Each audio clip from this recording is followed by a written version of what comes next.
In the spirit of the Northwest, KATU presents Town Hall. Tonight on Town Hall, on Election Day, marijuana measures will be put to a vote.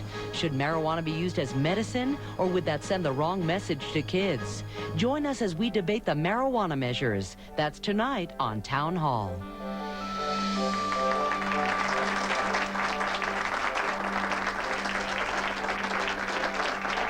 Good evening and welcome to Town Hall. My name's John Marler. This is my first night as host of this program.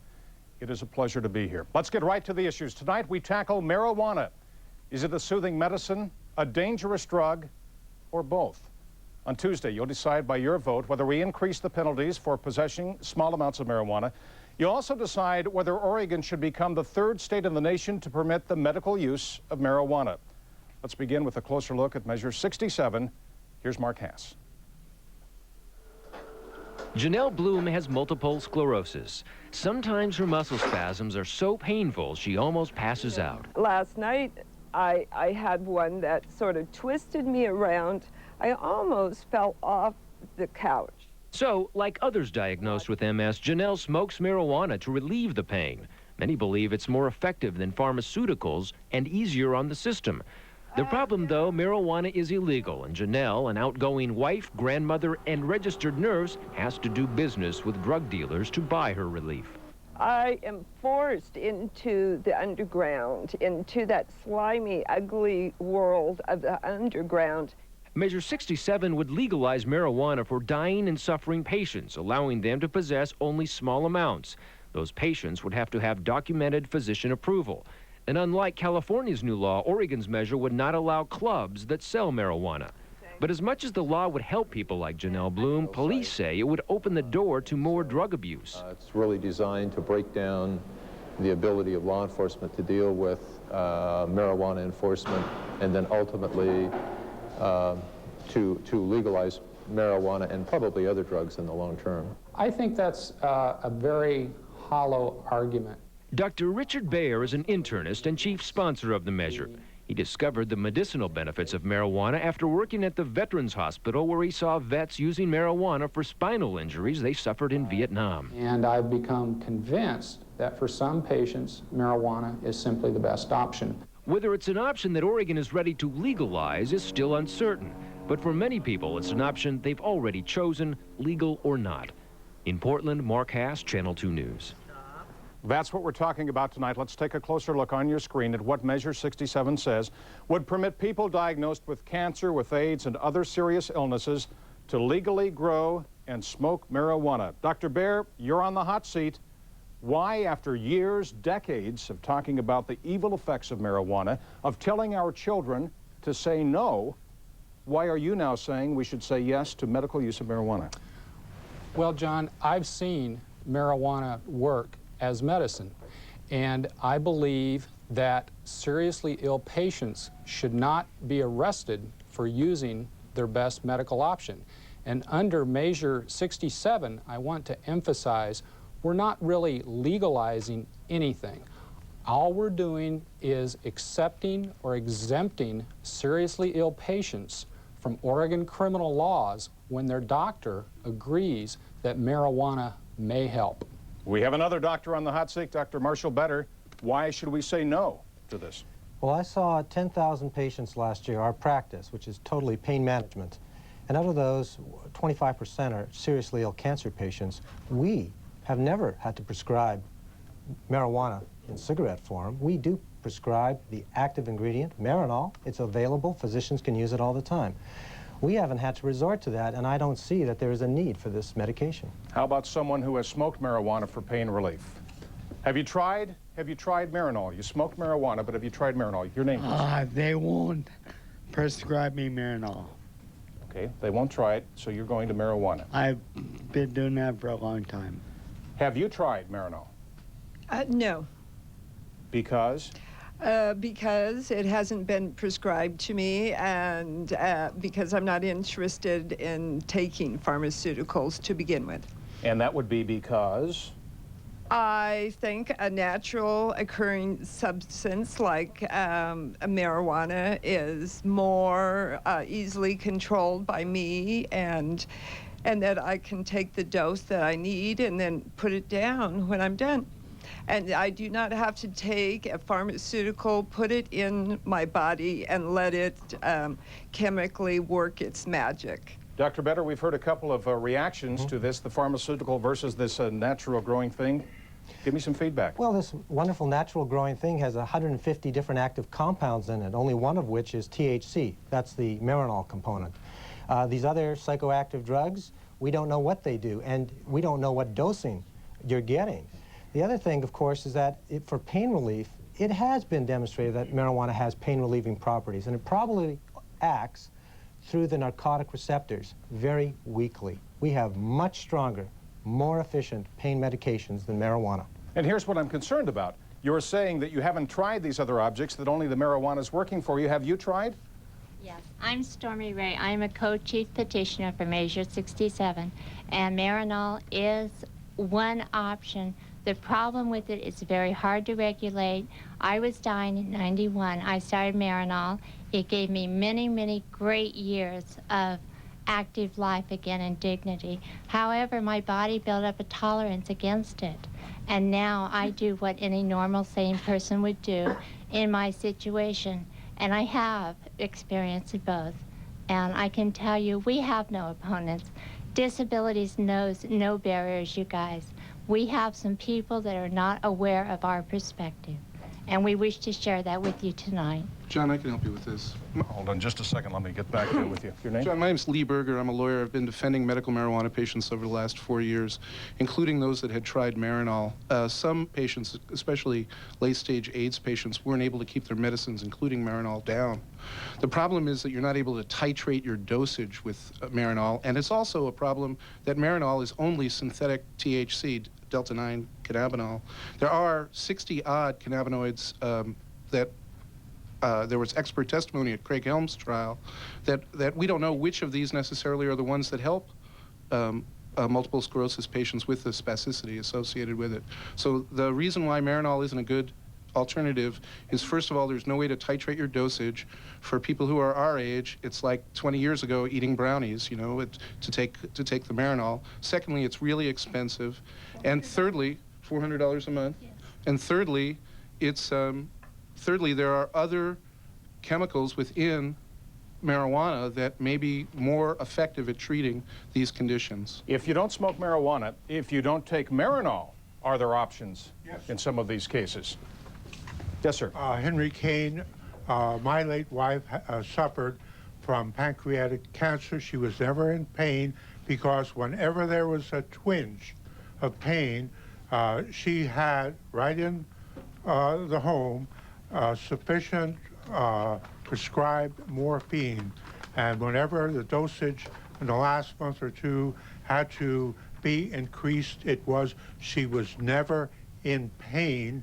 And I would emphasize that this is not about medical marijuana. This is legalizing it, because under this bill, almost anybody can grow marijuana in unlimited amounts.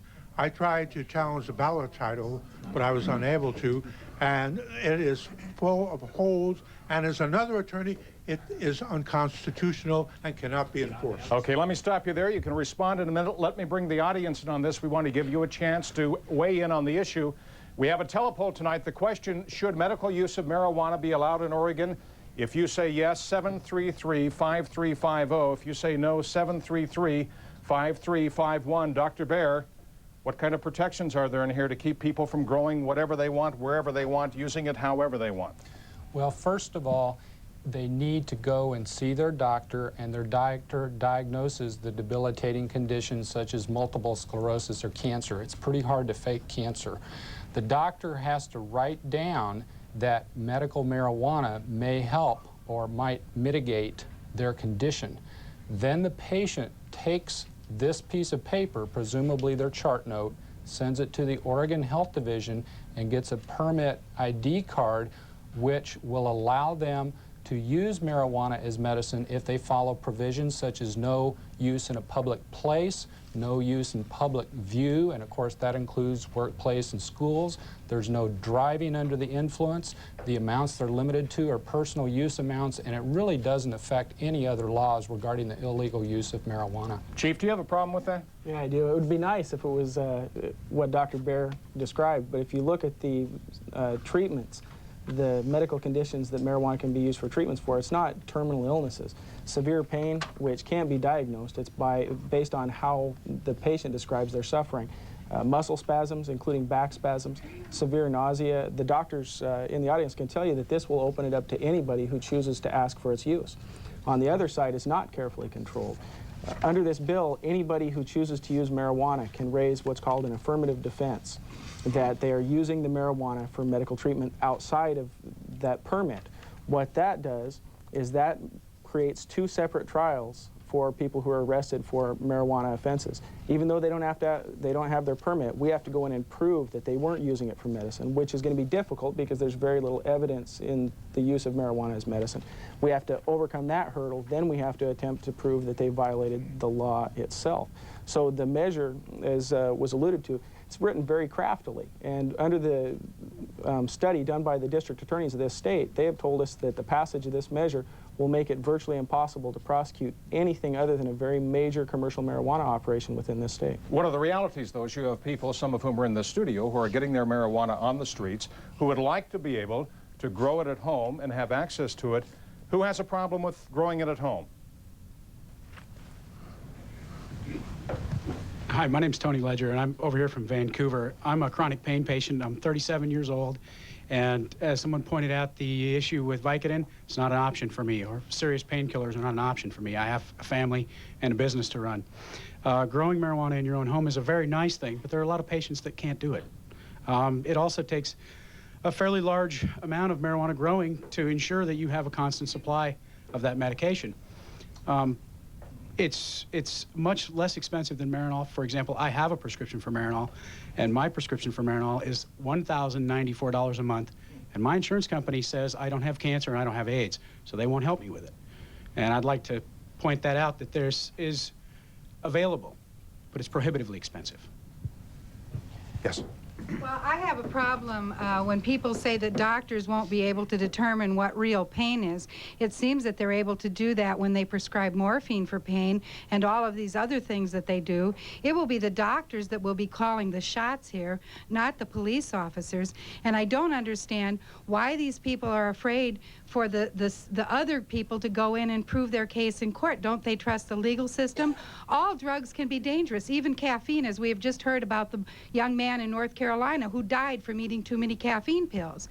Drugs can be dangerous. It's a matter of how they're used. We're blocked by the federal government, and we're trying very hard to help people like this so that they don't have to hide. And if they don't have to hide, we will have a great experiment, and we will learn the truth. And the truth will emerge, and they're telling the truth, and they're not telling the truth, and we will soon know. And they're not telling the truth because? They're not telling the truth, because marijuana is not a dangerous drug. She says you're not telling the truth, that marijuana is not a dangerous drug. Dr. Better. The truth is that we're in the middle of an epidemic of drug abuse in this country. And marijuana is cited in almost every study as the gateway drug to stronger drugs. And the bill shows quite clearly that it'll be open to absolutely anyone with any complaint. And as a physician, I am worried. Yes, I feel compelled to speak whenever Dr. Better speaks. Go right ahead. And the rest of you jump in when you're ready. Right. I think this is one more example of our opponents using the hyperbole of the slippery slope where they're mixing up appropriate medical use of drugs and inappropriate drug abuse. All of us in this room are against drug abuse, but we don't believe that patients should be arrested for using morphine as medicine or marijuana as medicine. So what Measure 67 does is create a safe harbor for patients so they're not arrested. We need to go to a break, but very quickly, are these decisions the voters should be making, or are these decisions medical decisions that doctors should be making? Should be based on science. I'm Dr. Philip Levesque. I taught pharmacology for 40 years. Marijuana has been used in medicine for over 5,000 years. It has never caused a death. It is far safer than alcohol, tobacco, cocaine, or heroin. There's absolutely no difference about this. It is a safe drug for medical use. I have time for one quick response. Anyone on the other side? Anyone want to disagree? Chief, it's yours. One of the things that hasn't been talked about is the fact that marijuana is over 400 chemicals. In amongst those 400 chemicals are carcinogens, cancer-causing agents that are 400 to 700 times the level contained in tobacco. There are immune system suppressants that can impair the body's ability to fight disease by up to 40%. We know that it has an adverse impact upon brain chemistry and the ability to learn. They're touting it like it's the only drug available that's going to cure their ills. They're not talking about all the negative impacts that this drug can have on people who use it either medicinally or recreationally. We'll take a break. We'll be right back. We've been talking about the argument that patients need marijuana for pain relief. But once it's allowed to have it, how would we keep it out of the hands of illegal users? We'll talk about the safeguards. We'll talk more about the measure. We'll talk about recreational use, statistics. We'll try to sort it out. Thank you. Please stay with us.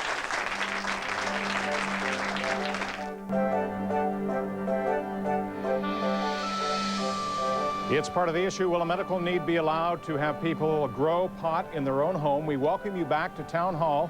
I'm John Marler. Measure 67 would permit the use of marijuana as medicine. Now, we took our cameras to the streets to find out what people had to say. Here's Street Talk. Yes, I do believe that marijuana should be legalized for medical purposes. It is medicine. We have many, many people in this country that need it as a medicine.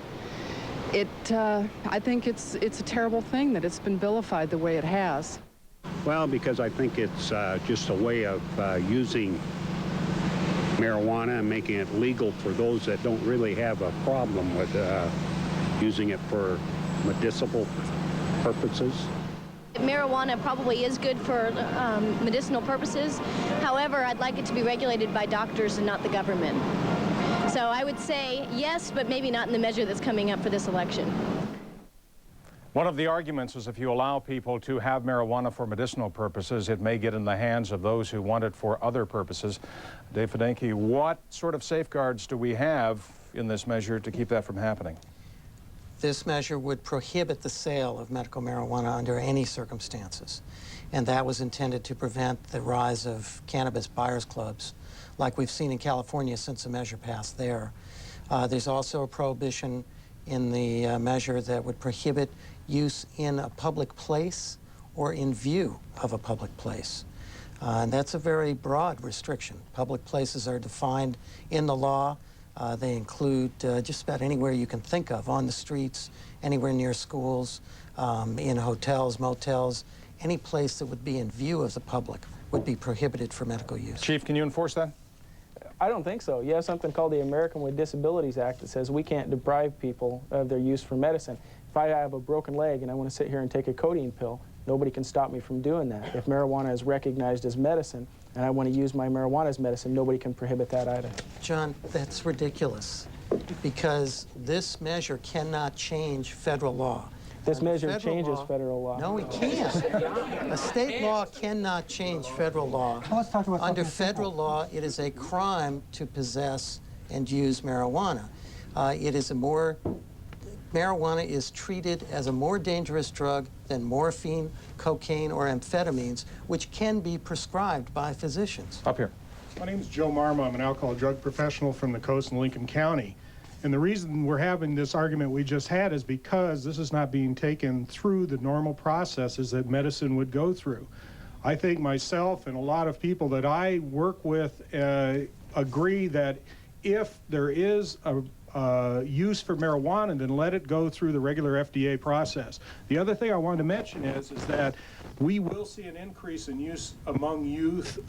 Research over the last 10 years has shown that as the perception of harm or risk decreases with youth and adults, the use increases. That's been documented in Oregon here. It's been documented nationwide. So the perception that kids have right now is that marijuana is not harmful, it's a medicine, and so we're seeing a tremendous increase in use by youth. Let's kick it around back and forth, right here.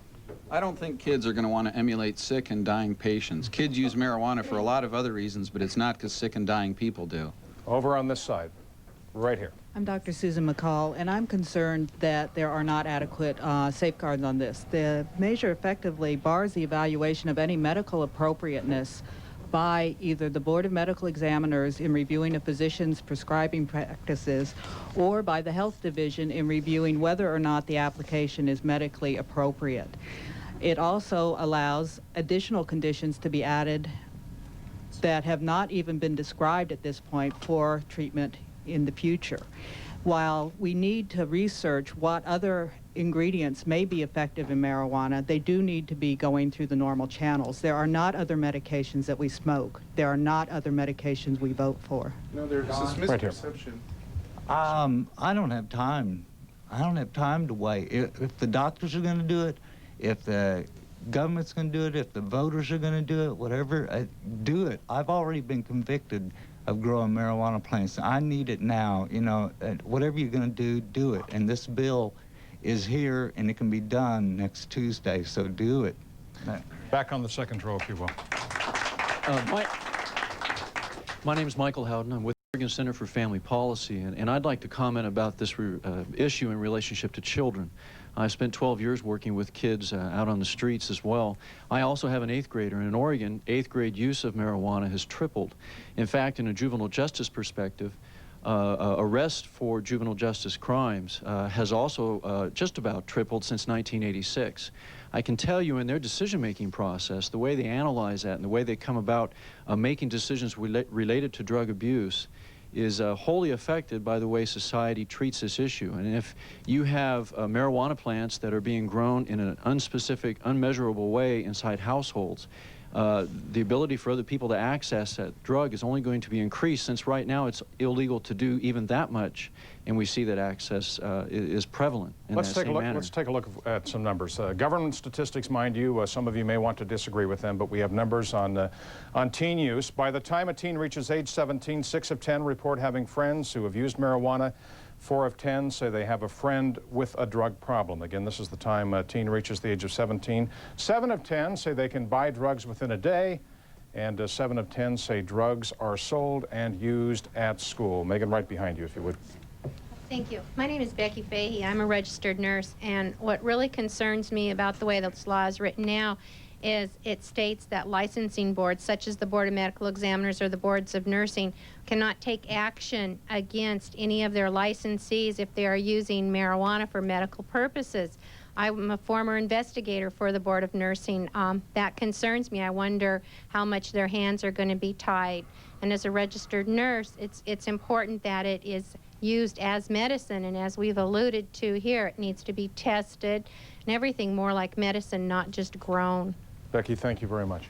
Yes, my name is Edward Glick. I'm also a registered nurse, and I think the humanitarian disaster that this is really representing, where patients who are sick and dying are turned into criminals for using a safe and effective drug, has no corollary in medicine. There's simply no excuse under any circumstances for turning a dying person into a criminal for using a drug that is safe and which relieves their suffering. And I've seen this in many cases as a nurse. In the ethics of nursing, nowhere do they talk about making criminals out of our patients. As far as use of teens using drugs, there's all kinds of evidence showing that Dutch youth use much less drugs, especially marijuana. In fact, it's the University of Amsterdam study that shows that teens in Holland used about 2/3 of the marijuana of American teens. The real issue here is that the marijuana use laws have been a total abject failure, and the more attention and the more criminalization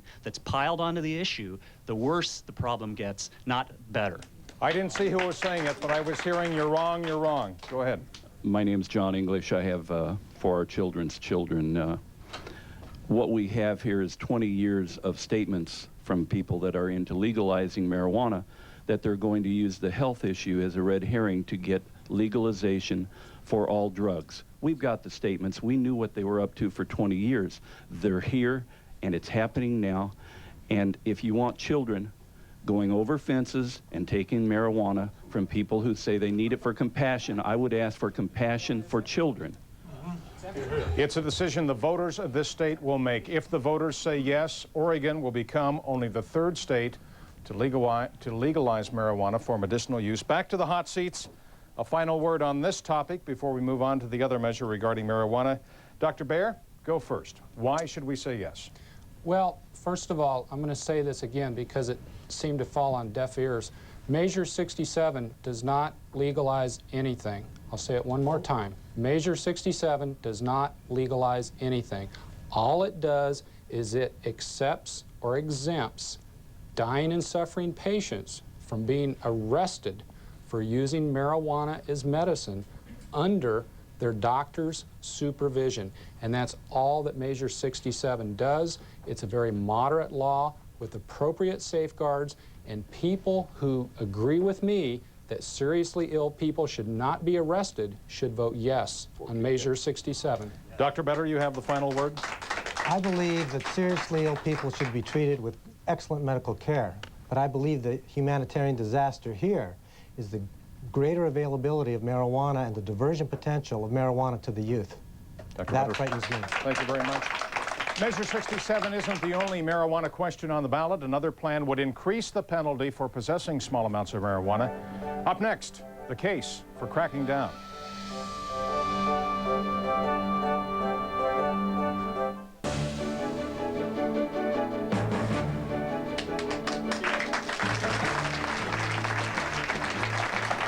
And we want to say welcome back. We have a terrific audience tonight. I'm John Marler. We're talking about marijuana. Actually, Chief, this is oregano. But it's an ounce. It's an ounce, and sorry, I'm moving it around there too much. It's here to show you what we're talking about in the next segment of Town Hall tonight. 25 years ago, Oregon became the first state to decriminalize possession of less than an ounce of marijuana. Now, ballot measure 57 would return Oregon to the earlier law making possession a Class C misdemeanor rather than merely a violation. So let's talk about some comparable crimes. So we know that right now marijuana possession is a violation, and let's take a look at some of the other violations. So possession of less than an ounce of marijuana is comparable to jaywalking, careless driving, speeding, offensive littering. Measure 57 would make possession a misdemeanor. So it would change it in a category with some other crimes. Becoming a misdemeanor would be comparable to trespassing, to criminal mischief, or to shoplifting items less than $50. Why do we want to do this? You know, in 1973, Oregon took the lead trying to socialize our drug problem. We reduced it to possession of less than an ounce to an infraction in hopes that we could put more money behind treatment, prevention. I would like to be able to say that the legislature did that. However, for whatever reasons, the legislature has not. Since that time, we've seen drug use among our youth increase, and we know that we're losing. Everybody in this room has been impacted at least once. We've lost a lot of promising lives because of people getting into drug use. When we looked at this issue, we wanted not to go back to the time when we locked people up in prison for possession of less than an ounce. We wanted to find a middle ground where we increased the sanctions and thereby increased the tools in drug enforcement, and also increase the number of people who are going to seek drug treatment after first contact with law enforcement. Also on the hot seat today, Representative Floyd Przanski. You say you disagree? I say it's poppycock. I've been prosecuted for 11 years. The reality is the law that we have on the books works, and works very effective. It has a very substantial fine of $500 to $1,000 right now. And that sends a pretty strong message to the individuals who choose to use marijuana or possess less than an ounce of marijuana. The reality is, if we want to work with kids, we shouldn't be paying for their court-appointed attorneys, paying for a jail cell, but instead we should be paying for their education, treatment, and prevention programs. It's been very clear that even the studies that were brought before us in the legislature said that that's the way that you're going to make the most effective use of the money and have the most impact on drug use by youth or adults is through education and prevention and treatment, not locking people up. We have set the stage, the arguments on both sides. Should we increase the penalty for possession of marijuana? In the back row, second to the end there, if you would please, Megan. It'll take us just a moment to move the microphone. Your name, please. Hi, my name is Pat Moran, and I'm with Tualatin Valley Center's Mainstream Youth Program. And what we see is we have about 3 decades of fairly reliable research on incarceration as a treatment for drug use and whatnot, and the outcomes are very, very poor. And what we do see, on the other hand, is a growing trend that treatment methods that we can employ for for addictions or compulsive use of substances are getting much better. And so by criminalizing the marijuana, I think we are kind of going backwards in many regards. The other issue is that this ballot really is a catch-22, because if it doesn't pass, we're also sending a message to youth that marijuana use is really not as serious of an issue that we should be looking at. That's a very good point. The message that we send. What about the message that we send? I think this is important when you're thinking about and talking about terms of marijuana and what its policies are, because you can go before any group, anywhere, and you ask them one question: should we legalize marijuana? You get a lot of different answers. But the one question you get one answer from is this: does our current policy work? No. No, it doesn't. No. Take a look here at the charts that shows what we're actually spending our money for in terms of law enforcement, for something that's essentially a health problem anyways. But when you look at how much money we spend and you look at this very small slice... I'm going to pull you away from the chart because the audience really can't see it, but I think we're hearing your point. The youth voted on this issue. Let me move over and give you a microphone so we can hear you. I'm Amy Claire with Oregonians for Medical Rights. I also work No on 57. This last week, Oregon high school students voted overwhelmingly in favor of Measure 67 by a margin of 67 to 37%. I think they know the difference between illegal drug use and medicinal use of marijuana. And on the issue of Measure 57, they voted that down 55-45. They understand that marijuana is a dangerous drug, and they do favor treatment over incarceration. But by making it a misdemeanor, it means 30 days of jail time. We think that treatment programs are much more effective than jail time for youth. Chief Cahill, you know a little bit about jail time. What do you say to that argument, that we need treatment, not putting people in jail?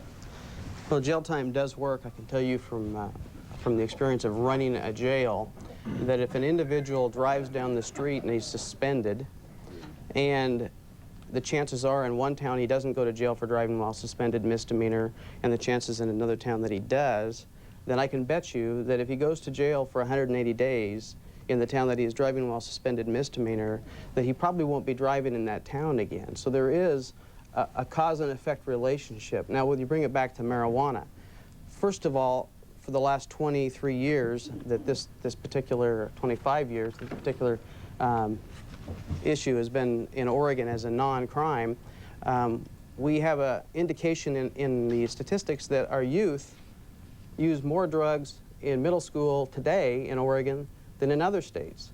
Now, those aren't my statistics. My statistics are what I do on the street every day. And when I'm working the street, I expect support from my community. And these people that are sick, I actually have a great deal of compassion for you. I think there's got to be some way to deal with that issue. But this measure 67 is not the way to do it. And I know we are. Measure 57, it does send the wrong message to our youth. I'm in those schools almost every day talking to the kids. I'm on the street working the streets with my officers. This sends the wrong message to law enforcement. It sends the wrong message to the community. You're wrong. So you are, or you're against stiffening the penalties? It's obvious that Measure 57... Which would increase the penalty. Which will increase the potential for the penalty, but also has an effective route for treatment, just like drunk driving diversion. Chief, thank you very much. Hello, I'm Josiah Hill with Physicians for Social Responsibility and the Coalition of Black Men. I think it's ludicrous at this time in history that we are going to recriminalize something that has been a non-criminal event for the last 20 years, put more people in prison when we don't even have prison space now. We can't decide even to where to put a new prison, and we're going to make more people criminals by recriminalizing a law. I'd also like to point out that our prisons are full of African-American and Latino men, and these are the men that will be going to prison for these new so-called drug offenses. It's ludicrous, it's inhumane. I know we have people here with us today who in their families have had experience with marijuana, with drugs. Anyone who would like to comment on that issue? I have a son who watched me do drugs. I sent him the wrong message, just as these people want to send the wrong message. My son started on marijuana and he's moved into every other type of drug there is. He's spent more time in jail than he's been out. And if that's what you want for your children, you're working for it. John, I'm Michael Rose. I'm one of the chief petitioners of Measure 57. And interestingly, the only study that's ever been done has demonstrated that there was no correlation whatsoever between the penalties and the use of marijuana. That was a 5-year study out of the University of Michigan. Governor Kitzhaber, when he signed the bill last year, said this was not going to have any effect on the use of marijuana. This was simply a police powers expansion bill. It has nothing to do with marijuana. Governor Kitzhaber recognized it a year ago. Thank you very much. We're going to take a break. We've heard why possession should not be recriminalized, but we've also the issue that Mr. Rose just raised here. Would this law give police too much authority to stop and search? We'll look at the case against stiffer penalties as Town Hall continues.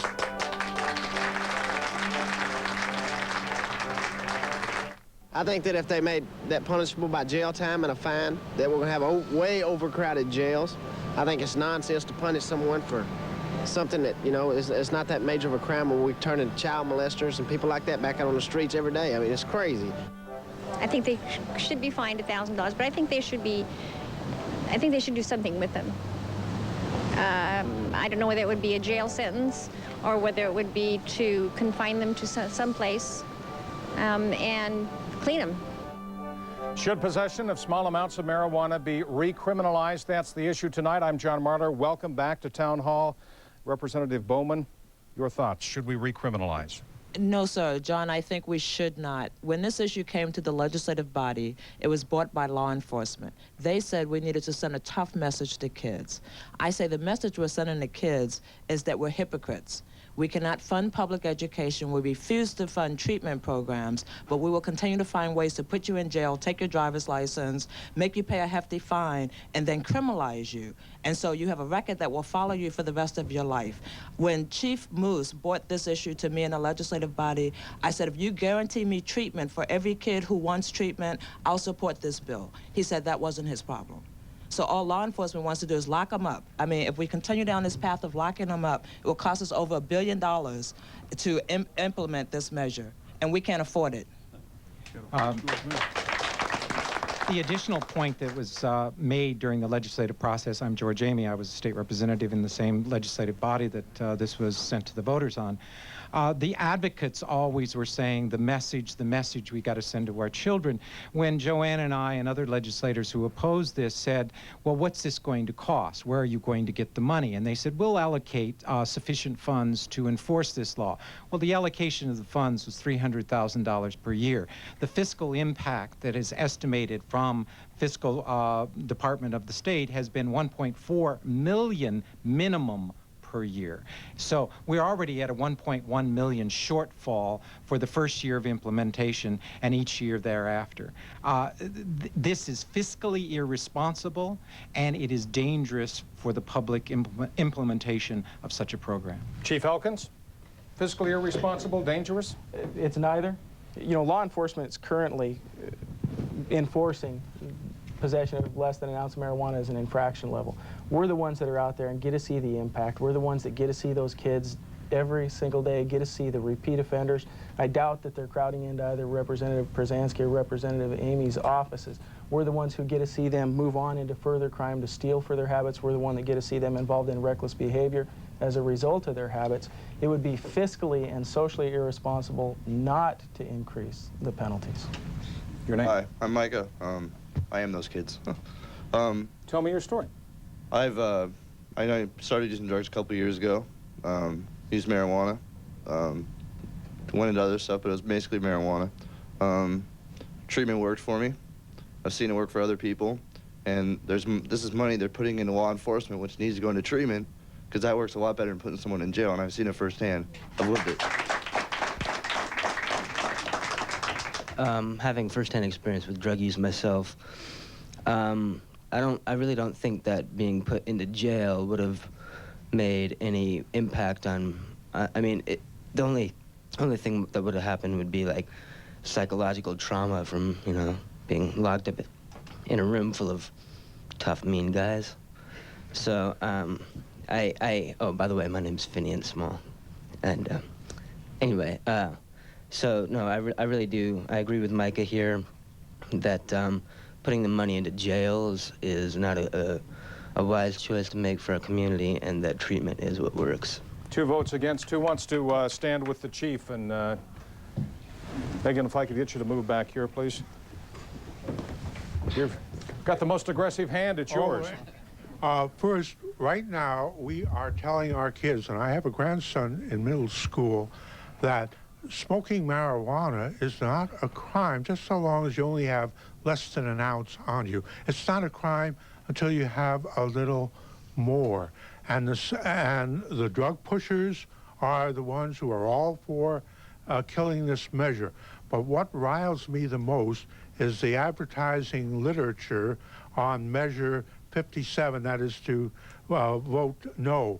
It shows Tom McCall, but they don't say that Tom McCall's son died of a drug overdose on the living room floor of his mother's apartment.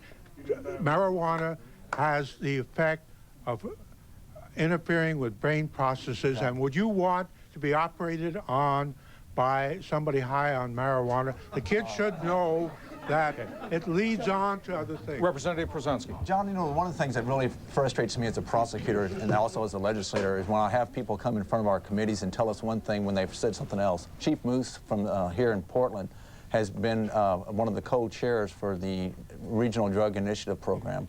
And in 2 different studies or reports each year, he has stated that the way we're going to make the most impact and have the most effective use is through education, treatment, and prevention. And then all of a sudden we hear that we have to do something about putting people in jail. The reality, we've heard from young people who've been down that road, let's put the money where it's going to count the most, and that's in education, treatment, and prevention. Hi. I'll hold it. That's okay. I'm Dr. Robin Blair, Director of Behavioral Health Services at Woodland Park Hospital. I work in treatment. And one of the things that I know about treatment is that sometimes you need a hammer. My specialty and background is with kids, with adolescents, the population that we're talking about. My understanding of this measure is not that we're looking to put kids in jail. My understanding is we're looking to have another tool, another deterrent, another factor that says, hey, wait, here's the hammer. And it's not necessarily, yes, it says 30 days, but when's the last time that somebody went in for 30 days of shoplifting? And I'm not saying that on one side of this issue or the other. Treatment works, but you need tools to make treatment work, and maybe this is another tool. How about that? It's a hammer. Well, it's a hammer, but it's a hypocritical hammer. If we're not going to use the potential 30 days in jail, the message that we're sending is we're not really meaning it. What the other part of that message is that the Oregon Youth Authority budget for alternative placements for at-risk youth was slashed by $500,000 in the last session. What kind of message are we sending there? The message is, as Representative Przanski said, we're more interested in paying for locking people up, for courts, for lawyers, for court-appointed lawyers than we are for treatment. All this talk of treatment is through our hats. Unfortunately, as happens in programs like this, the clockwork is against us. We're running out of time on this issue. It's time to have some closing thoughts right now. We're going to start with Chief Elkins. Chief Elkins, why should people vote yes on 57? Well, the frustration that we have is you're hearing people say how irresponsible this bill is, how it won't work. Our frustration is that we've tried something for 25 years and know without a doubt that it hasn't worked and it will continue not to work. We're asking for a new social experiment. We're not asking to go back to the dark ages, locking people up. We're asking for a bill that was drafted by law enforcement and treatment professionals that puts a heavier hammer than what currently exists, but it also creates an avenue to get people into drug treatment far earlier in their cycle of addiction. And I would challenge the representatives that are here speaking against this, if they believe so firmly that treatment and education is the way to do this, I would challenge them to put their money where their mouth is and have the first bill that they put into the new legislature be to fund through the state these treatment and education. Representative Przanski, you have the last word. You also have the challenge. Thank you very much. I will welcome that challenge. The reality is, as long as we're numerically challenged at the legislature, we're not going to be able to move this type of legislation through. And the reality is, what we need to look at is what's happened in 1973. Tom McCall signed that bill, and when he signed that, he stated, the solution is not to toss youthful users into jail or prison. We long ago recognized alcoholism to be a disease and abandoned the efforts of treating alcoholics by simply locking them up. The certified smart people have spoken on this. The studies that were brought to us by the proponents of this bill all said and demonstrated education, prevention, and treatment. not jail cells or paying for a defense attorney, is going to be the way that you're going to impact anyone's use of drugs. And that's what we need to do, and we do at the legislature need to put the money into it. I hope you will work the halls just as hard as I have worked them to make certain that the people who are in charge that let the bills go through will let us do the money that way. Rob, I hope you'll be there with me. I will. Representative, thank you very much. I'd like to thank everyone who's been here tonight to talk about both sides. We hope that we've helped you decide how you're going to vote on Tuesday. Now, we do have a few minutes left to cast your vote on our first ballot question tonight, 67, and that was the medical use of marijuana. Should that be allowed in Oregon? It's our telepoll. If you say yes, 733-5350. If you say no, 733-5351. And that is our telepoll. Those results coming up next, plus your comments on last week's debate. Also tonight, we ask you to tell us what you thought about allowing the medical use of marijuana in Oregon. Let's take a look at the telepoll results from phone calls tonight. Should medical use of marijuana be allowed in Oregon? 67% of those who participated said yes, 33% said no. On my first night, our thanks to our producers, our technical staff, a terrific audience, and the viewers. We'll be back next week for Town Hall. Good night.